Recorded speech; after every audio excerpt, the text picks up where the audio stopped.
Welcome. Here we go, everybody. Here we go. It's another show. It's another day. And it's Friday. Text the show Friday.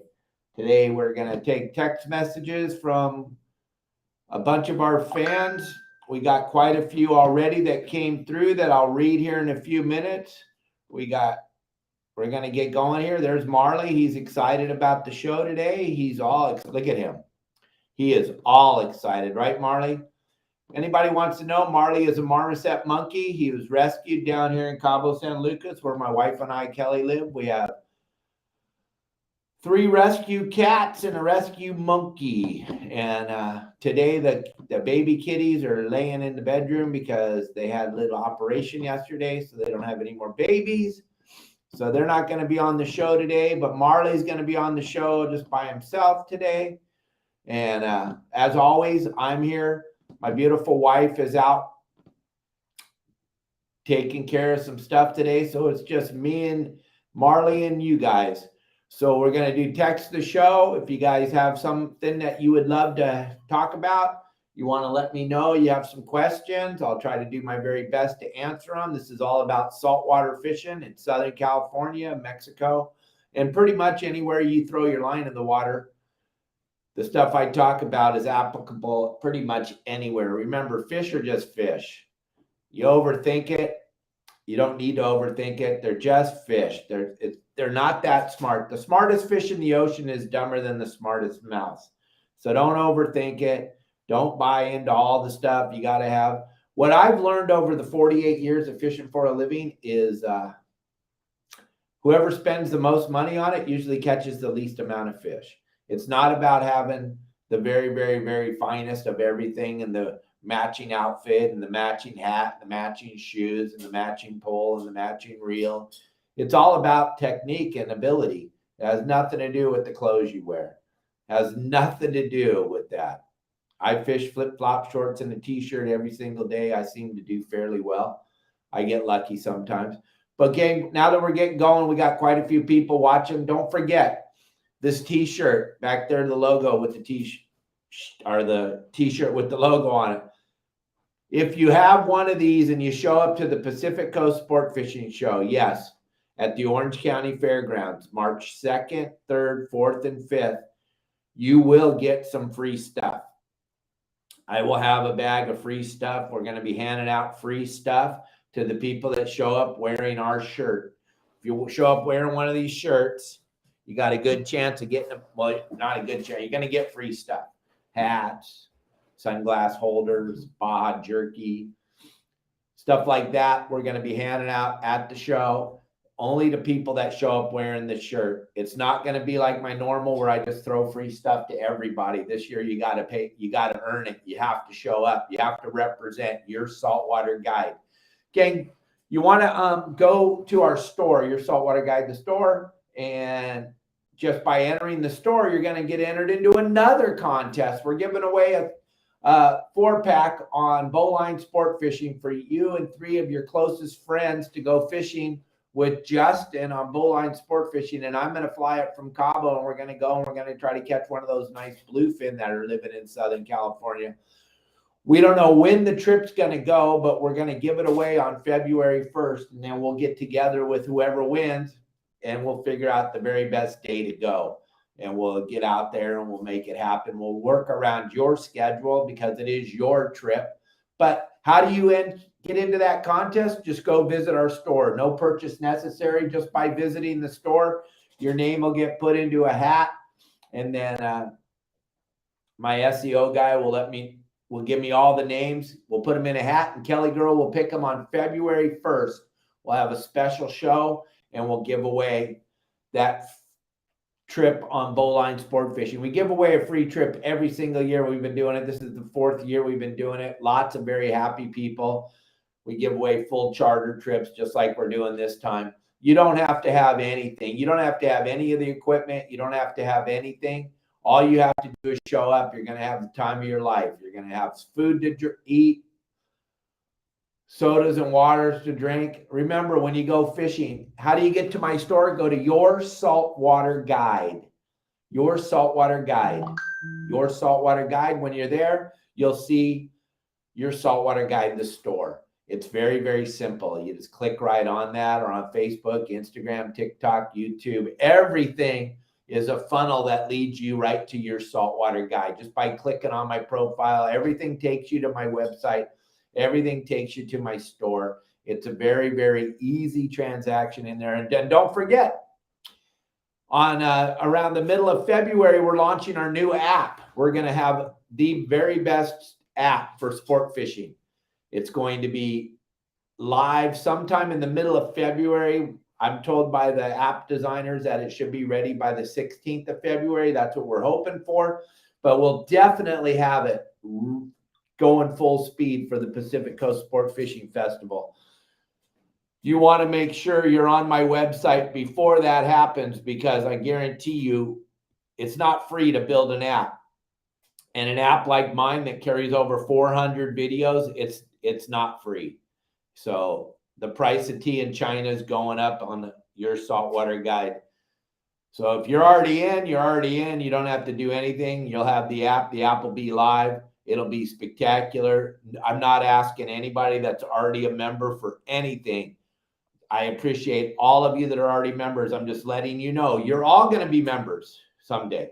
So why wait until I charge? Well, Kelly's way into you guys waiting. She's like, yeah, man, let them wait. Then she just gets to buy more stuff. I want to do you a biggie and do you a favor and let you know the price is going to be going up. Those of you that already have it, you don't have to worry about it. But those of you that don't, yeah, the price is going up. So just so you know. All right. So here we go, gang. We got a bunch of questions. So I'm going to let you guys go. Here's the very first question. Rich sent this to me yesterday. And this is a big one. And this is my very most favorite thing to do, is fish for calico bass. So we're going to talk about calico bass fishing in the kelp. Here's what Rich says. He goes, can you describe to us what you do? Because we go to the kelp at La Jolla, or we go to green tanks, we go to 5 tanks, we follow your game plans, we go up there, we do exactly what you say, we get there, we throw a bunch of chum. Bass are cartwheeling everywhere, and we start casting our lines out, and we keep hooking the kelp. Then we break our hook off, then we go and we put on a lure, and we hook the kelp, and then we put on the plastics, and we hook the kelp. All right, so we're going to talk, Rich, thank you. This is a phenomenal question, because this is one of my very most favorite things to do. And if you watch a lot of my videos, you'll see us fishing right in the middle of the kelp. Gang, what you want to do when you're fishing the kelp, first of all, you want to set your boat up off the kelp enough that the boat is not setting in the middle of the kelp, because that's not good. You want to set up on the outside edge of the kelp bed when the current's flowing downhill. The kelp usually fishes the best when it's flowing downhill. And we have videos all about that at our website, Your Saltwater Guide. And Rich is already a member, so he knows what I'm talking about. But here's where it gets kind of weird. If you can cast to the kelp, then it goes right to the edge, you're perfect. If you cast and your line goes way past and it gets out in the middle of the bush or the kelp, and every time you cast, you're casting right into it, you need to pull your anchor and slide your boat out a little bit farther, then reset your anchor. Yes, anchor. I talk about anchoring all the time on our website. You have to anchor on these spots. You can't drift through them. You can't drift on these spots. I'm not talking about fishing plastics. We're talking I'm a bait guy. We're talking fishing bait. But a lot of times when you're anchored on the spot and you're fishing bait, they'll eat the surface iron, they'll eat the plastics, they'll eat the chrome, they'll eat all kinds of stuff. But that's because you're increasing the prey density level. But first thing you want to do is make sure you're not too deep in the kelp, that every time you throw your line in the water, you snag the kelp. When you're fishing with plastics in the kelp, you want to go to like war baits. And Efren makes a phenomenal lead head that won't snag the kelp. It's called a weedless lead head, and Efren makes a phenomenal lead head. So if you put one of Corey's, Sandin's, bitchin' baits on one of his plastics on there, and you put that on there, and then you cast it on the warbait's head into the kelp, you can actually fish your plastics through the kelp and not snag the kelp. But if you're going to fish bait and you throw it in the kelp, this is my favorite part. And those of you that fish bait in the kelp and are good at it, you know what I'm talking about. When you cast your bait into the kelp, that fish is going to grab your bait, and he's already got a plan, and he's going to turn around and haul ass. Excuse me, I didn't mean to say ass. All the children listening get free stuff. But he's going to grab your bait, and he's going to haul butt back into the kelp and try to tangle you up on the kelp. What happens the minute you feel the fish stuck in the seaweed, you're going to throw your reel in free spool, and you're going to take all the slack out. You're going to take the bend out of it, the slack out of it, zero tension. Immediately, zero tension. And that way, here's what happens. The fish thinks the line's broke. He doesn't think he's hooked to anything anymore. And he starts to move. You're going to put the reel in gear with no tension, and you are going to, in a quick motion, you are going to jerk up really fast, and he's going to come barreling out of that kelp. If it doesn't work that time, back into free spool. Back into free spool, let the fish think the line broke, and then you're going to try the same thing. And I'll usually do it 2 or 3 times to jerk my fish out of the kelp. And if it doesn't work, 2 or 3 times, free spool, and I mean free spool, total slack, no tension at all. If there's a tiny bit of tension, that fish won't move. You got to go free spool, total slack, or what I like to do is put a big bend in my rod, drop the tip really quick. So it's total. Oh, I didn't mean to scare you, Marley. Scared my monkey. Drop the tip really quick. The fish will think the line broke, then jerk up really fast. All he has to do is move his nose a tiny bit, and you pull him right out of the kelp. So weedless lead heads, war bait makes the very best. Afrin is one of the very, very best at it. And then Corey Sandin pours the very, very best bait in the world. The MC swim baits are the very, very best.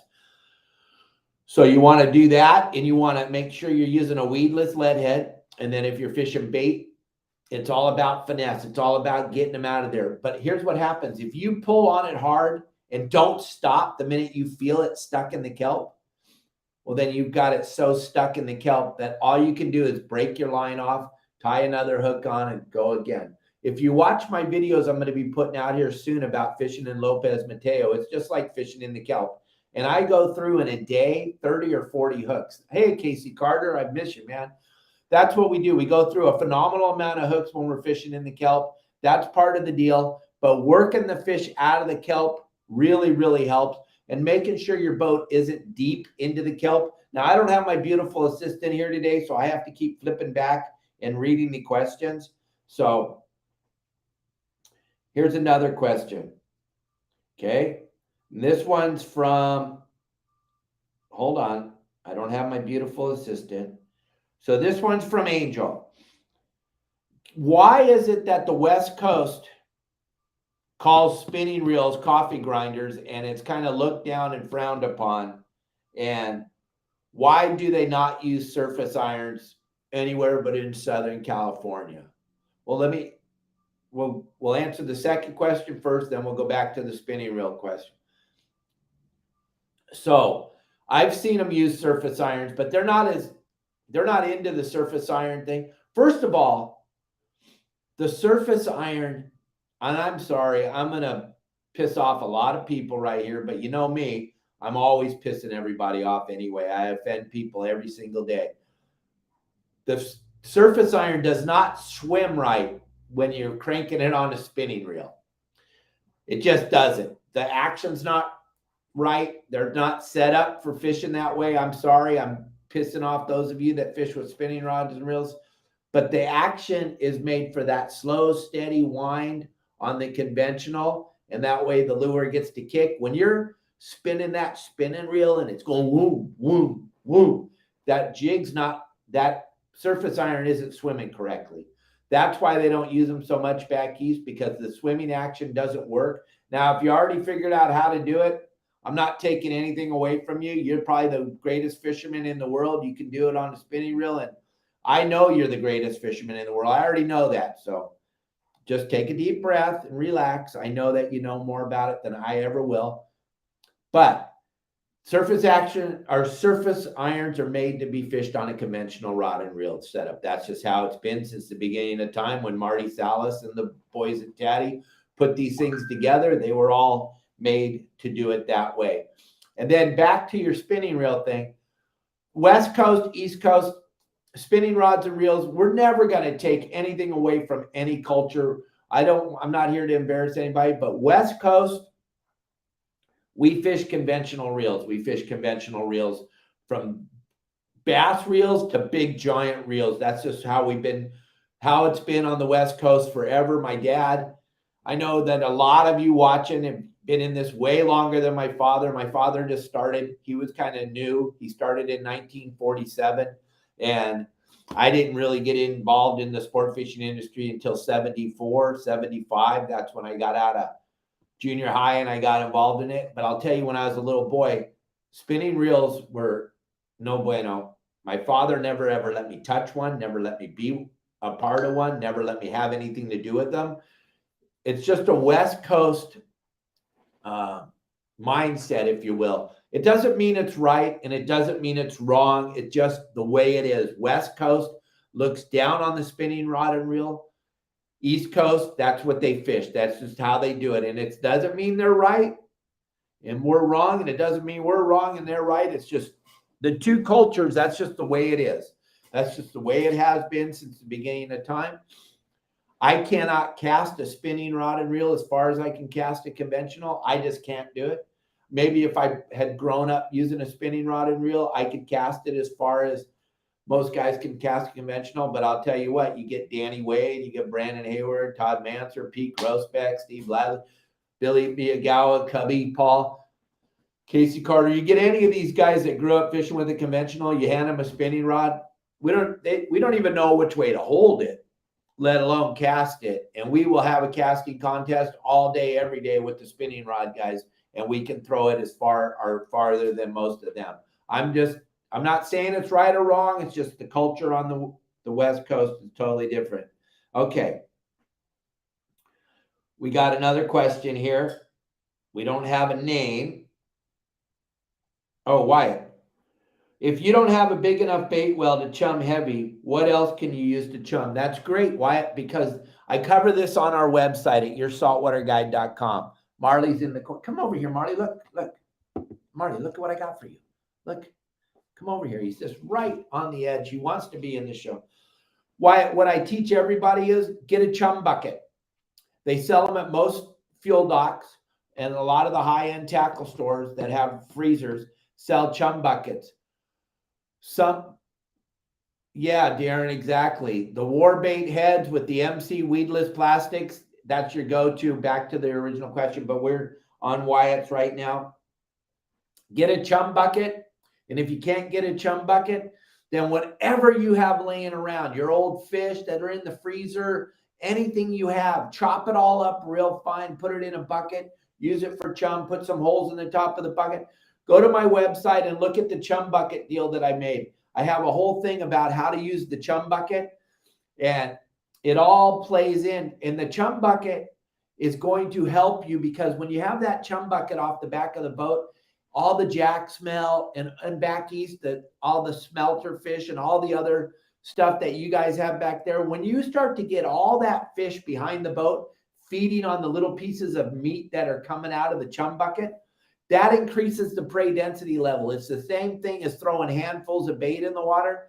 What you're doing is you're increasing the prey density level. When you have all that feed going off the back of the boat, and you have all those fish back there starting to eat that feed, that all of a sudden, even if the fish aren't hungry, a switch goes on in their head and they come right in and they want to eat. Plus, yellowtail, white sea bass are super curious fish.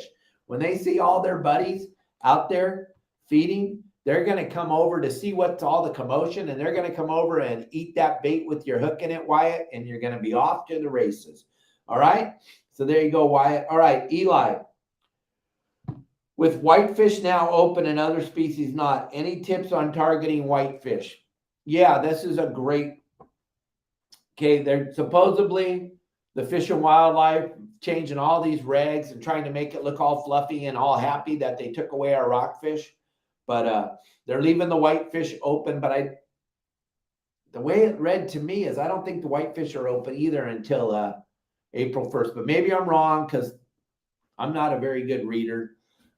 But to target on the whitefish, whitefish have a very small mouth. Even a 10-pound whitefish has a very, very small mouth.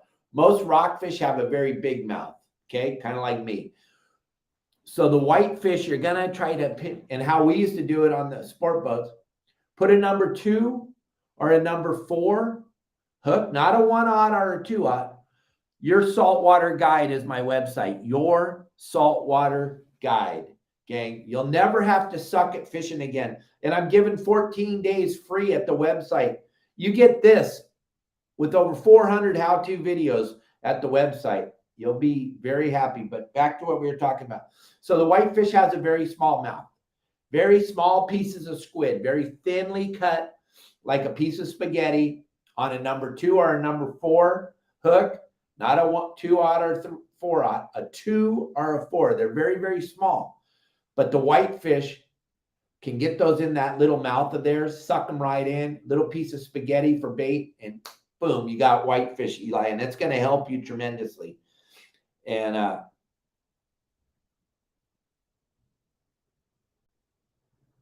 okay, yeah, we'll do a Zoom meeting again. But here's the deal. If you want to learn how to use my website, on my website, everywhere on there, it says to call me. Call me, call me, call me. Gang, those of you that are watching right now, Darren, Casey, Cubby, Aaron, everybody, Glenn, everybody that's a member of my website, help me out here on TikTok, on Facebook, on Instagram, on YouTube. Let everybody know I answer the call, every call.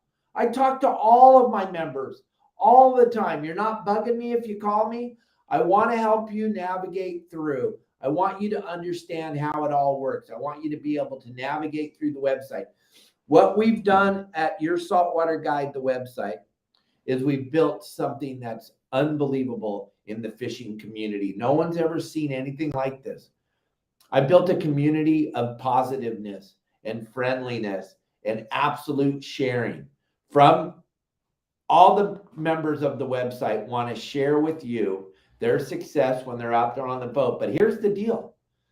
There's other websites out there that people have tried to share their success, and you get pummeled by a bunch of haters sitting in their underwear in their mom's basement that are just going to jump on you every time. There's a website.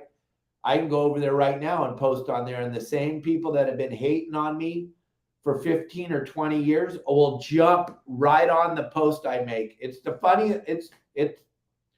funny to me. Drives my wife crazy. I eat up everything. All the haters, I love them. I treat them super kind and nice. But here's the deal. Over on our website, the community we've built, we all share. When we go out and have a good day on our boats, we share everything. We share where we caught them at, what we caught them at. Good night, Cubby. Have a nice nap. Where we caught them at, what we caught them doing, how we caught them. We share everything. And then when you ask, we're more than happy to all jump in and help you to the fullest extent. And me, I will never let you down. If you're a member of our website, I will always be there for you. The only people that jump in the website and then jump out and don't like it is because their fear of calling me or their lack of ability to learn how to navigate the website. The website is built for you to help you to make sure that you have the greatest time on your boat out on the water. So that's what I would say. But what we'll do in February is we'll set up another Zoom call like we did before. Oh, good, Mike. I'm glad you got your shirt. You deserve it. You're a great, great member. You are a phenomenal member, and I appreciate everything you do for us every day, Mike. And something to remember, gang, on TikTok, you can give us diamonds. Over on Facebook, you can give us stars. On Instagram, you can give us badges. Gang, I appreciate everything. Marley, how cool is it when they give us gifts? When they give us diamonds or stars? Marley's stoked. Come get it. Come get it, buddy. I got some beans right here that he keeps looking at from over in the corner. Everything you guys give us, we appreciate. We really appreciate it. I'm here every day. This is the 3rd year straight that we do this show Monday through Friday. And now we've opened it up to text the show, which has opened up a whole new avenue. We still have a little bit of time, gang. Most of you don't have to get back to work for another half hour. I can answer your questions if you want to text them to me, 949-374-0786. You can text me right now. I'd be more than happy to answer any questions you have about fishing, any questions you have about raising a monkey, any questions you have about, I don't know, anything. You can text me, 949-374-0786. And I think we kind of answered the questions we got ahead of time. Gang, if I didn't answer your question, send me a message real quick.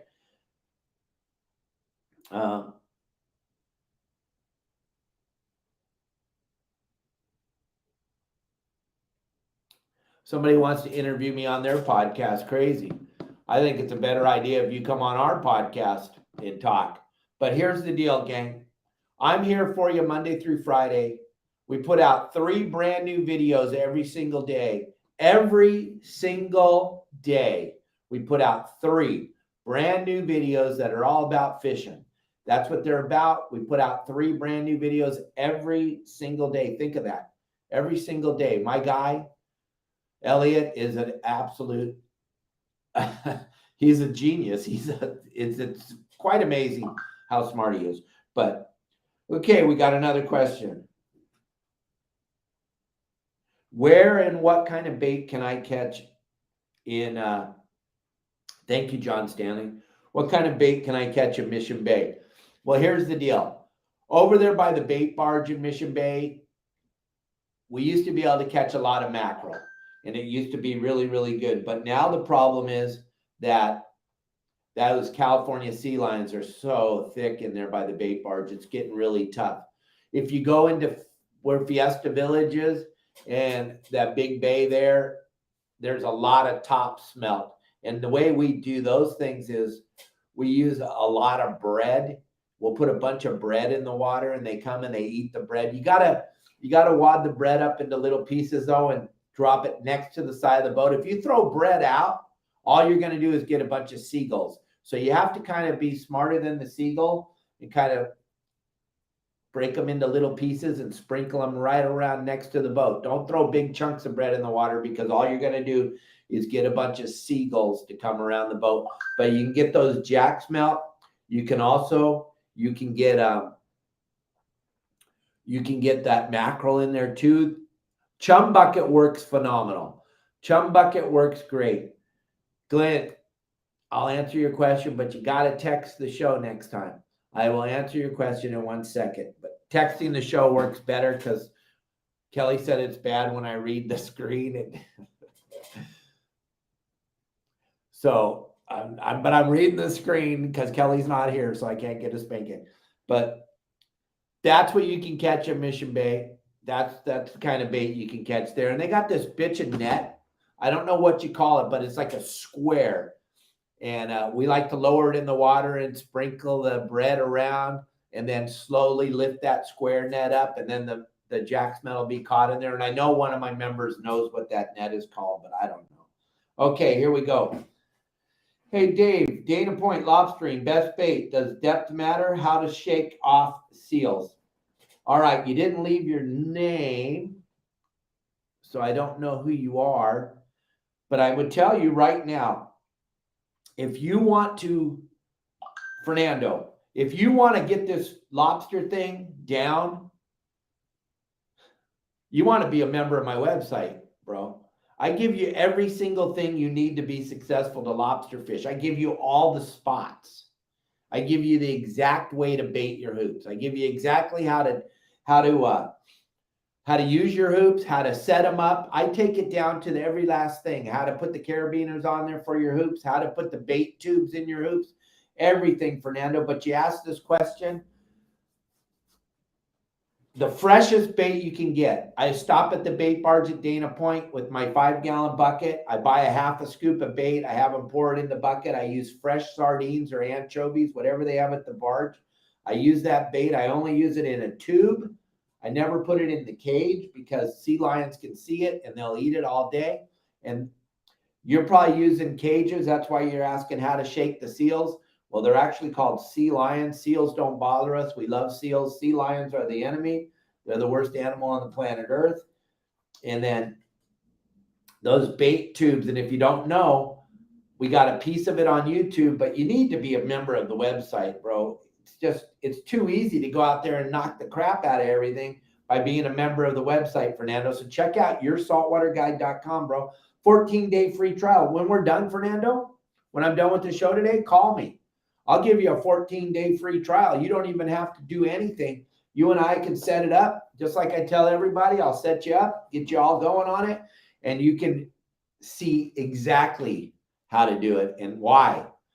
And you're going to catch more lobsters than you can ever imagine. I got plenty of clients over here that'll talk about it. We got another, Tim, what is the best speed to troll for yellowtail?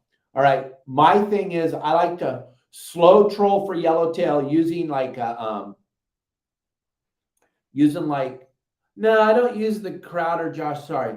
It's a different thing. It's a square. It's a square and it's got wire. There I am reading again.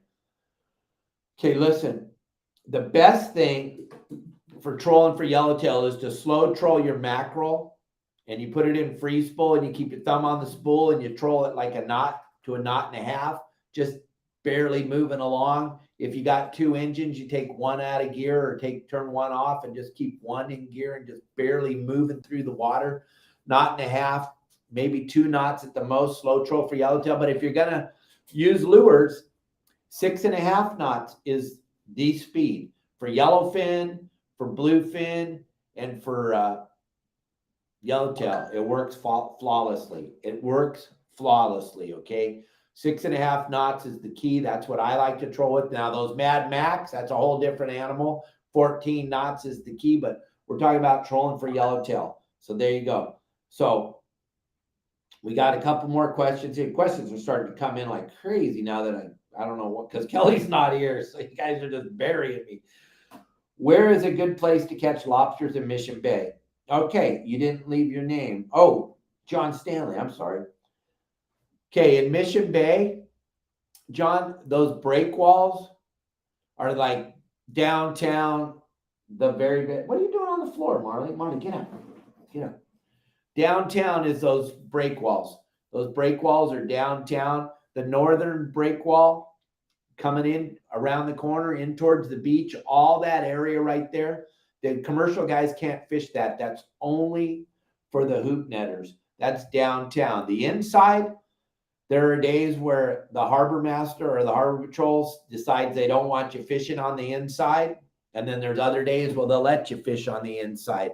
I guess it all depends on their mood. What I can tell you is there's a pretty good chance.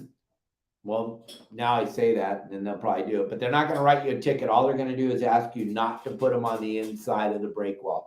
The outside of the breakwall is downtown, hash brown. Okay, Glenn. Glenn has a 100-pound braid. What is the 3 lightest fluoros I can attach it so I don't have to change poles? Fishing for bluefin, dorado, and yellowtail. Glenn, when you're fishing with that 100-pound braid, you can go down as far as 60-pound fluoro. You can put down 60, 80, 100. You can start adding heavier, because the braided line, even though it says it's 100-pound, hold on a second.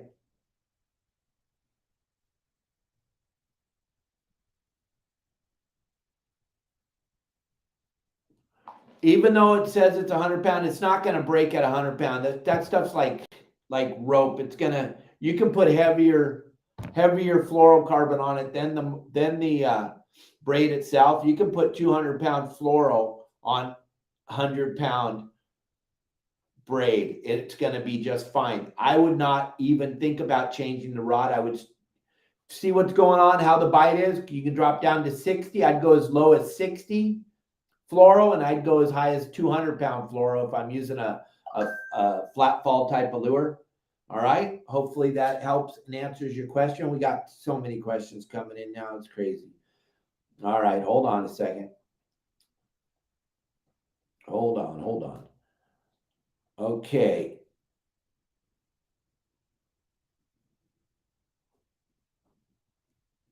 I'm sorry that you're sick too, Glenn. Sorry about that, but I'll always be here for you to try to keep you entertained. Okay. Have you ever heard of someone trapping off the rocks, standing on the rocks and throwing the hoop? Here's the problem with that. When you go to pull it, you're going to pull it across the rocks. You're going to get it snagged on a rock. You're going to lose your stuff. Or if you don't, let's just say you got it. When it hits that first rock, it's going to dump the net over and dump all your lobsters out. It has to be a straight up and down pull with no obstruction. It can't hit a rock because the rock will roll it over and dump your lobsters out. You have to be straight up and down when you're hoop netting. It's super crucial.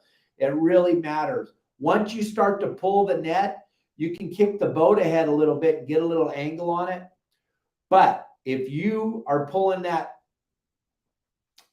thing up and it's hitting rocks, it's dumping all your lobsters out. So you don't want to do that. You can't do it on the rocks. Too many guys snag their stuff and lose it forever. So you want to make sure you don't do that. And then let's see what else we got here. I think that's about all the questions.